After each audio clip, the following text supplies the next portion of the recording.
प्यारे बच्चों, नमस्कार।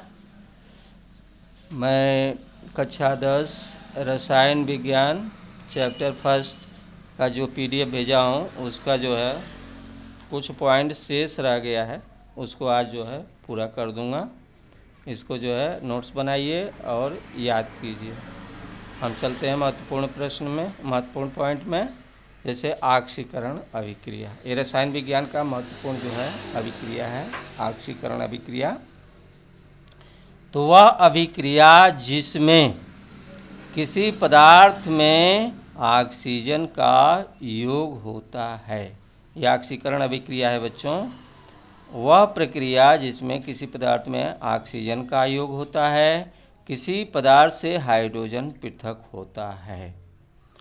किसी पदार्थ के ऋण विद्युतीय अवयव में वृद्धि होती है, किसी पदार्थ के धन विद्युतीय अवयव के अनुपात में कमी होती है, किसी परमाणु के इलेक्ट्रॉन में कमी होती है। जैसे कि स्टेनस क्लोराइड और क्लोरीन गैस अभिक्रिया करती है तो स्टैनिक क्लोराइड बनता है। अब ये स्टेनस क्लोराइड है तो इसमें यसियन 2 धनायन और क्लोरीन का जो है 1 ऋणायन हो जाता है, तो 2 ऋणायन ये हो गया, 2 धनायन हो गया। जबकि SnCl4 में जो है 4 धनायन हो जाएगा और Cl तो 4Cl ऋणायन। तो इसका मतलब कि यहाँ पर Sn पर 2 धनायन है और यहाँ पर Sn पर 4 धनायन स्टैनिक क्लोराइड में, अर्थात इलेक्ट्रॉन इसमें बाहर निकल रहे हैं। इलेक्ट्रॉन बाहर निकलने का मतलब कि परमाणु के इलेक्ट्रॉन में कमी हो रही है।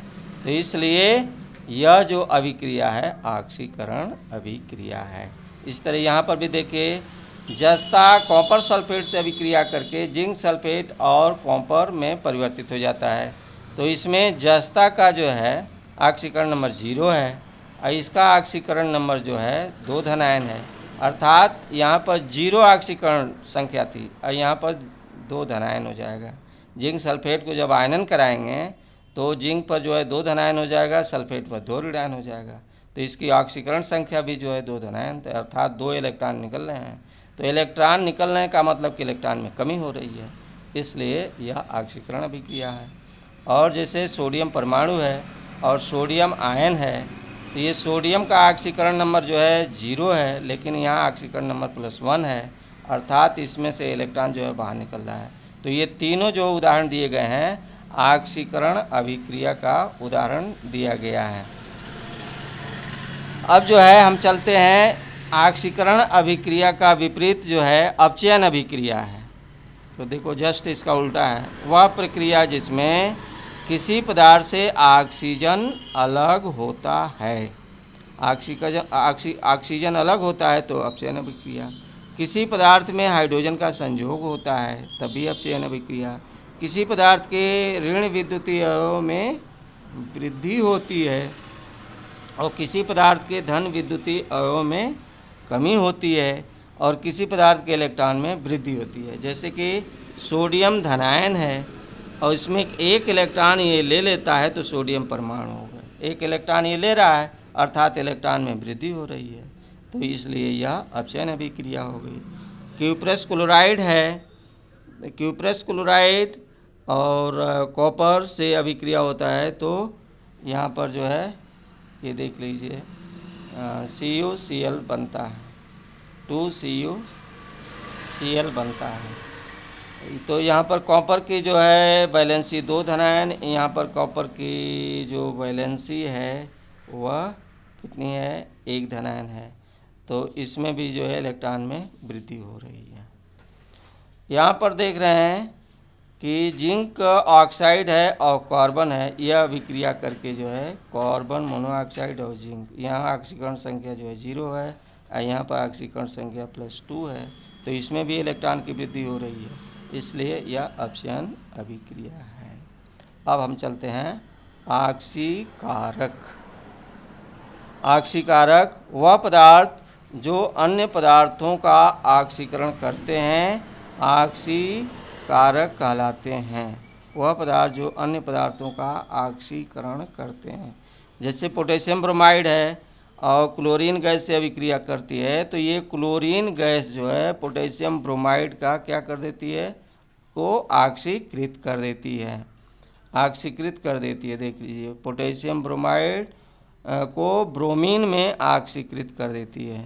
तो इस प्रकार जो है ये क्लोरीन जो है ऑक्सीकारक हो गया। इसी तरह और भी पदार्थ जैसे ऑक्सीजन गैस है, ओजोन है, हाइड्रोजन पेरोक्साइड है, पोटेशियम परमैंगनेट है, पोटेशियम डाइक्रोमेट है, ये सभी ऑक्सीकारक है, जो अन्य पदार्थों को जो है ऑक्सीकरण कर देती है। और अपचायक वह पदार्थ जो अन्य पदार्थों का अपचयन करते हैं उसे अपचायक कहते हैं। जैसे मर्क्यूरी क्लोराइड का मर्क्यूरस क्लोराइड में अपचयन यहाँ पर हो रहा है।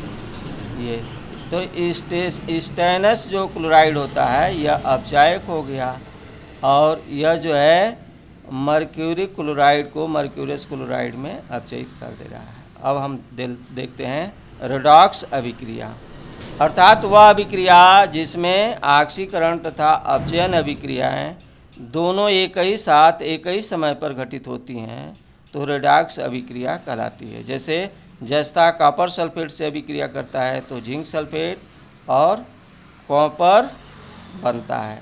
तो इसमें जिंक का ऑक्सीकरण संख्या 0 है, यहाँ जिंक सल्फेट में जिंक का जो है 2 धनायन है, तो इसका तो ऑक्सीकरण हो गया, और कॉपर का क्या हो गया, अपचयन हो गया।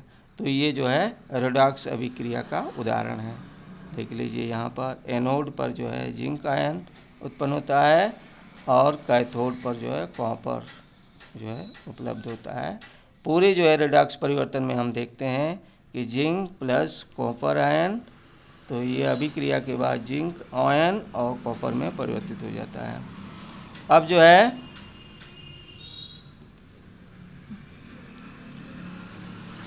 ऑक्सीकरण अभिक्रिया का दैनिक जीवन में प्रभाव, तो इसमें दैनिक जीवन प्रभाव में मतलब कि कोई भी जैसे लोहा है उसको जो है नम वायु में छोड़ देंगे तो उसमें जंग लग जाएगा।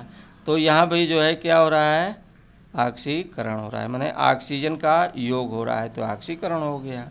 तो ये फेरिक ऑक्साइड में परिवर्तित होता है, जो फेरस है वह फेरिक ऑक्साइड में परिवर्तित हो गया। तो इसको बोलते हैं संक्षारण बोलते हैं।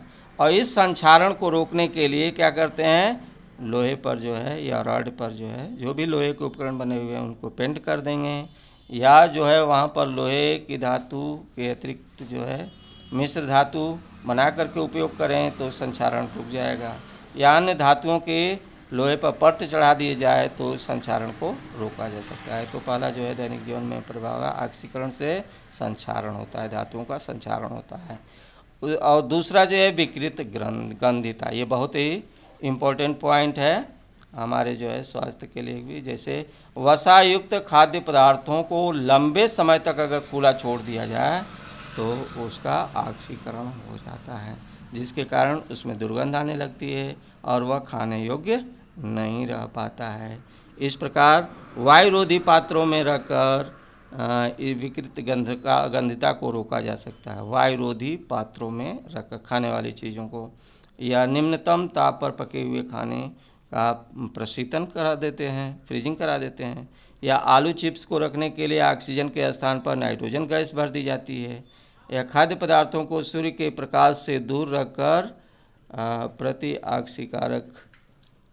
प्रति ऑक्सीकारक का प्रयोग करके भी जो है इस विकृत गंधिका को रोका जा सकता है। जैसे BHA ब्यूटाइलीकृत हाइड्रॉक्सी एनिसॉल, या तथा BHT ब्यूटाइलीकृत हाइड्रॉक्सी टॉलुइन का प्रयोग किया जाता है। तो इस प्रकार जो है कक्षा 10 के रसायन विज्ञान के चैप्टर 1 का PDF पूरा जो है आपको भेज दिया गया।